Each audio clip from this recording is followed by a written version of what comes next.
আসসালামু আলাইকুম। এমন বৃষ্টি শুরু হয়েছে, একদম মুষলধারায় বৃষ্টি। আমার বাসার সামনে কিন্তু একদম বন্যা হয়ে গেছে।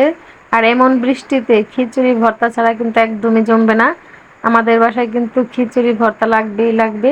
আর আমি এখন একটা ভর্তা বানাবো, একদম জনপ্রিয় একটা ভর্তা, টাকি মাছের ভর্তা। আমি এই মাছগুলা হয়েছে একদম ভালো করে ধুয়ে লবণ মরিচ আর হলুদ মেখে রেখে দিছিলাম। এরপরে তেলে ভালো করে ভেজে পেঁয়াজ আর রসুন, শুকনা মরিচ এগুলাও দিয়ে ভালো মতো একদম ভেজে নিলাম। এখন এগুলা উঠাবো। এর আর এর মধ্যে কিছু আমি ধইনা পাতা কুচি দিয়ে নিলাম। আর এখন যেটা করব, রসুন আর শুকনা মরিচ বাদাম এগুলা দিয়ে একসাথে ভাজবো।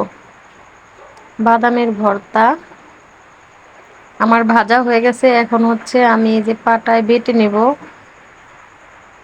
মরিচ আর রসুন, এগুলো আমি প্রথমে বেটে তারপর হচ্ছে বাদামগুলা বেটে নিলাম।